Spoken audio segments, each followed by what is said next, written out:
سیدنا صدیق اکبر نے بھی یہی وصیت کی تھی کہ میرا جنازہ پڑھ کے پھر حضور کے سامنے لے جانا اور سلام عرض کرنا۔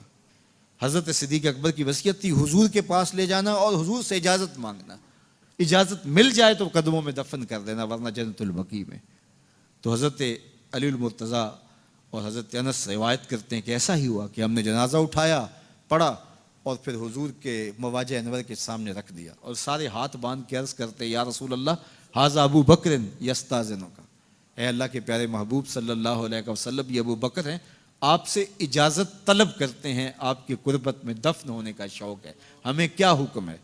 تو اس وقت حجرہ عائشہ تھا، یہ گنبد خضرا نہیں بنا ہوا تھا، صرف حجرہ تھا اور اس کو تالا لگا تھا، چابی حضرت عائشہ کے پاس ہوا کرتی تھی رضی اللہ تعالی عنہ، تو تالا لگا ہوا تھا اور لوگوں نے رکھ کے یہ عرض کیا، تو پھر کیا ہوا کہ وہ تالا خود بخود کھلا، پھر کنڈی بھی خود بخود کھلی اور پھر جو دروازہ تھا وہ خود بخود کھلا اور اندر سے آواز آئی اوصل الحبیب الی الحبیب لان الحبیب الی الحبیب مشتاق، یار کو یار سے ملا دو، یار تو پہلے یار کا انتظار کر رہا ہے۔ تو قبر انور سے یہ آواز آئی، حضور کے روضہ انور سے یہ آواز آئی۔ کیا یہ صحیح سند سے ثابت ہے کہ حضرت ابو بکر صدیق رضی اللہ تعالیٰ عنہ نے وصیت فرمائی تھی کہ میری میت کو روضہ رسول صلی اللہ علیہ وسلم کے باہر رکھ دینا اور اگر اجازت مل جائے تو مجھے رسول پاک صلی اللہ علیہ وسلم کے ساتھ دفن کر دینا، اور پھر اجازت مل گئی تو رسول پاک صلی اللہ علیہ وسلم کے ساتھ تدفین کر دی گئی؟ ہاں، وہ یہ کہتے ہیں کہ جی وہ روضہ شریف سے آواز آئی کہ حبیب کو حبیب سے ملا دو۔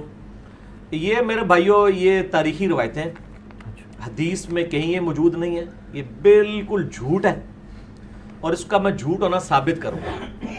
مجھے بتائیں کہ سیدنا ابو بکر صدیق رضی اللہ تعالیٰ عنہ کا یہ جو واقعہ کہتے ہیں، اس میں الفاظ موجود ہیں کہ اگر نبی علیہ السلام کے روضہ شریف سے آواز آئی تو مجھے وہیں دفنا دینا، ادروائز مجھے مسلمانوں کے قبرستان میں دفنا دینا، ٹھیک ہے؟ یعنی سیکنڈ آپشن تو موجود تھا، کوئی ایشو تو نہیں تھا نا۔ اس سے بڑا ایشو تو سقیفہ بنی ساعدہ تھا جہاں پہ خلافت کے مسئلے میں اختلاف ہوا ہے۔ اس میں تو سیدنا ابو بکر صدیق نے نہیں کہا کہ ہم جاتے ہیں اور نبی علیہ السلام سے قبر مبارک میں جا کے فیصلہ کروا لیتے ہیں کہ آپ کا وصی کون ہے۔ یہ تو مسئلہ ہی چھوٹا ہے، یہ تو ان کا ذاتی مسئلہ تھا اور اس کا سلوشن بھی انہوں نے خود دیا کہ آواز آئے تو ٹھیک، نہیں تو مجھے وہاں دفن کر، جہاں کوئی دوسرا سلوشن ہی نہیں ہے۔ اور آج تک سنی شیعہ تفریق امت کے اندر ہے، اس میں تو کوئی مشورہ نہیں دیا۔ پھر اما عائشہ رضی اللہ تعالیٰ عنہ اسی مبارک حجرے میں 47 ایئرز تک حیات رہی ہیں، 58 ہجری میں فوت ہوئی ہیں۔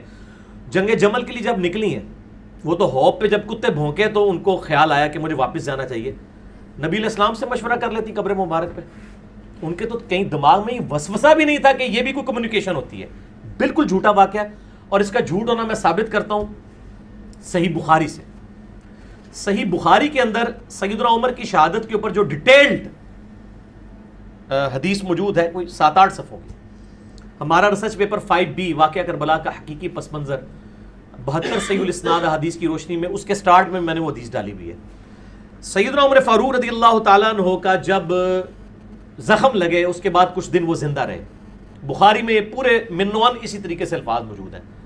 جب ان کو یہ یقین ہو گیا کہ وہ دودھ پیتے تھے تو وہ آنتوں کے رستے نکل جاتا تھا کہ اب میں جانور نہیں ہوں گا، اس تکلیف کی وجہ سے انہوں نے اپنے بیٹے کو بلا کے کہا کہ بیٹا ام المؤمنین سیدہ عائشہ کے پاس جاؤ اور ان کو کہنا کہ عمر بن خطاب کہتا ہے، یہ نہ کہنا کہ امیر المومنین کہتا ہے، آئی ایم نو مور امیر المومنین، میں اب امیر المومنین نہیں ہوں۔ 6 رکنی کمیٹی بنا دی ہے، علی، عثمان، طلحہ، زبیر، سعد بن ابی وقاص، عبد الرحمن بن عوف رضی اللہ عنہ اجمعین علیہم السلام۔ تو یہ کہنا عمر بن خطاب، کہیں وہ اس کو اولو الامر منکم یعنی خلیفہ وقت کا حکم سمجھ کے نہ قبول کرے، کہنا عمر عرض کرتا ہے کہ وہ اپنے 2 ساتھیوں کے ساتھ دفن ہونا چاہتا ہے۔ تو سیدنا عمر کو چاہیے تھا، وہ کہتے ہیں کہ میرے پہلے تو پریسیڈنٹ سیٹ ہو چکا ہوا ہے کہ حضرت ابو بکر کے لیے بھی آواز آئی تھی، میرے لیے بھی آ جائے گی، تو میرے بھی بھائی جا کے وہاں رکھ دینا۔ سر جھوٹ کے پاؤں نہیں ہوتے، یہ صحیح بخاری میں ہے، ٹھیک ہے جی۔ تو خیر ان کو وہ یہ 5B ریسرچ پیپر تھے، میں ان کو حدیث کا نمبر بھی بتا دوں، پیچھے سے لا کے 5B دے اٹھے، 5B اتنے پڑے میں پیچھے یہ پڑا ہے، بلکہ یہ 5B میں مجھے یہ نا کہ نمبر ہی کوئی نہیں ہے، میں نمبر ہی دس دے میں انہوں 5B میں یہ پورا آپ کی جو شہادت کا واقعہ ہے نا، صحیح بخاری میں 3700 پوری 3700 نمبر حدیث ہے، 3700 بخاری شریف میں سیدنا عمر کی شہادت کا پورا واقعہ. اور ایک اس کا اور طریق ہے 7207. بخاری میں دو ہیں, 3700 7207 انٹرنیشنل نمبر کے مطابق. ٹھیک ہو گیا جی. اب سیدنا عمر کی جب وہ وہاں پہ جا کے خواہش کا اظہار کیا گیا تو سیدہ عائشہ نے کہا میں نے وہ جگہ اپنے لیے رکھی ہوئی تھی, آج میں عمر کو اپنے پہ ترجیح دیتی ہوں. اور پھر سیدنا عمر کو وہاں پہ دفن کیا گیا. یہاں پہ تو کوئی پریسیڈنٹ سیٹ نہیں تھا, ہونا چاہیے تھا کہ اگر ایک پریسیڈنٹ سیٹ تھا اس کے مطابق عمل کیا جاتا. وہ ہے ہی بھی اٹھا کچھ نہیں تھا. ٹھیک ہے. اور اس کو سپورٹیو ایک اور حدیث ہے جو صحیح بخاری کے اندر موجود ہے, وہ بھی ریسرچ پیپر میں 5B کے اندر. میں اس کا نمبر, کیونکہ میں اب یہ فی البدی گفتگو کر رہا ہوتا ہوں تو بعض اوقات وہ چیزیں جو ہے نا وہ ذہن میں نمبر نہیں ہوتے ہیں, اس لیے میں وہ حدیث آپ کو من نوعاً بتا دوں کہ اس کا نمبر کون سا ہے. ہاں جی, صحیح بخاری کے اندر موجود ہے اور صحیح مسلم کے اندر بھی موجود ہے. صحیح بخاری میں ہے 3677, صحیح مسلم میں 6187, اور ہمارے ریسرچ پیپر پہ 04 نمبر ہے. جو پچھلی تھی وہ 03 نمبر تھی. کہ عبداللہ ابن عباس کہتے ہیں کہ میں سیدنا عمر کی میت کے پاس بیٹھا ہوا تھا اور لوگ زار و قطار رو رہے تھے اور حضرت عمر کی میت پہ ان کے لیے تعریفی کلمات کہہ رہے تھے کہ جی آپ کی اسلام کو یہ فوقیت ملی, یہ ہوا, رومن پرشین امپائر گر گئی. کہتے ہیں اتنے میں ایک شخص میرے پیچھے آیا, اس نے اپنی کونی کا سہارا میرے کندھے پہ لیا اور اس نے مجھے کہا سیدنا عمر کی میت کو مخاطب کر کے کہ اے عمر, مجھے یقین تھا کہ تم اپنے دو ساتھیوں کے ساتھ جا ملو گے, کیونکہ میں نے نبی صلی اللہ علیہ وآلہ وسلم سے اکثر یہ سنا تھا کہ میں ابو بکر اور عمر فلاں جگہ گئے, میں ابو بکر اور عمر نے یہ کیا, میں ابو بکر اور عمر داخل ہوئے, میں ابو بکر اور عمر وہاں سے نکلے علیہم السلام اجمعین. تو مجھے یقین تھا کہ آپ اپنے دو ساتھیوں سے جا ملیں گے. مراد یہ کہ آپ ان کے ساتھ ہی دفن ہوں گے اور فوراً کنزیکٹو بعد اب آپ کو وہاں پہ ایک مقام ملنے والا ہے. تو سیدنا ابن عباس کہتے ہیں میں نے جب مڑ کے دیکھا تو سیدنا علی تھے جو یہ تعریفی کلمات سیدنا عمر کے لیے کہہ رہے تھے رضی اللہ تعالیٰ عنہ علیہ السلام. اور یہ ملتا جلتا خطبہ نہج البلاغہ میں بھی موجود ہے. میرا مسئلہ نمبر ہے 162A. خلافت راشدہ کے 30 سال نہج البلاغہ میں مولا علی علیہ السلام کے 5 خطبات کی روشنی میں یہ خطبہ اس سے ملتا جلتا سیدنا عمر کی شان میں نہج البلاغہ میں بھی اہل تشیع کے ہاں بھی موجود ہے. تو یہاں پہ بھی سیدنا علی نے کیا کیا, میں ابو بکر عمر, نبی علیہ السلام فرماتے تھے.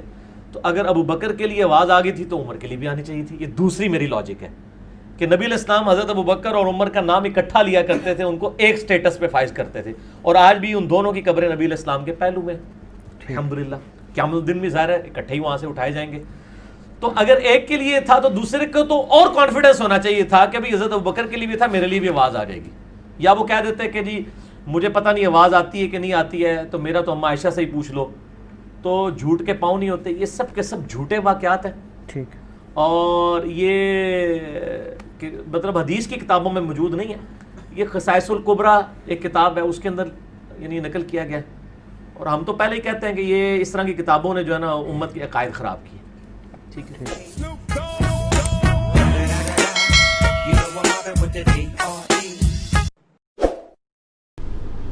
خود کو کیسے پرکھا جائے کہ میں مسئلے کے حق پر ہوں؟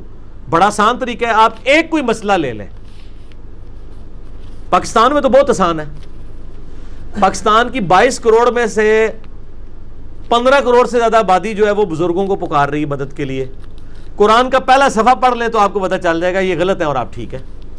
ایاک نعبد و ایاک نستعین, دعا صرف اللہ ہی سے. کوئی نہیں, ایک ٹاپک پکڑیں اور اس کی تحقیق کریں, اور اس میں بھی عقیدے کے ٹاپک کو پہلے پکڑیں. عقیدہ توحید کے والے سے آپ کو پتہ چل جائے گا کون صحیح ہے کون غلط ہے. کوئی راکٹ سائنس نہیں میرے بھائی, سب کچھ سمجھ آ جائے گی. معرفت کے کیا معنی ہے؟ معرفت کا معنی ہے کسی چیز کی انٹروڈکشن ہو جانا, کسی چیز کو جان لینا, ٹو نو سم تھنگ. اللہ کی معرفت کس نے کروانی ہے؟ بزرگ بابوں نے یا نبی علیہ السلام نے؟ نبی علیہ السلام کی تعلیمات کتاب و سنت کی شکل میں موجود ہیں یا بزرگ بابوں کی شکل میں؟ کتاب و سنت کی شکل میں. جو نبی علیہ السلام نے حجۃ الوداع پہ فرمایا 2 چیزیں چھوڑ کے جا رہا ہوں, کتاب اللہ اور میری سنت, اور غدیر خم پہ فرمایا کتاب اللہ کو پکڑ لینا اور اہل بیت کا احترام رکھنا. تو یہ ٹاپک تو میں اکثر ڈسکس کرتا رہتا ہوں, معرفت کتاب و سنت کو جاننا. ہماری اجتماعی ذمہ داری کیا ہے دینی اعتبار سے بوری اور اسماعیلی فرقہ کے متعلق روشنی ڈالیں؟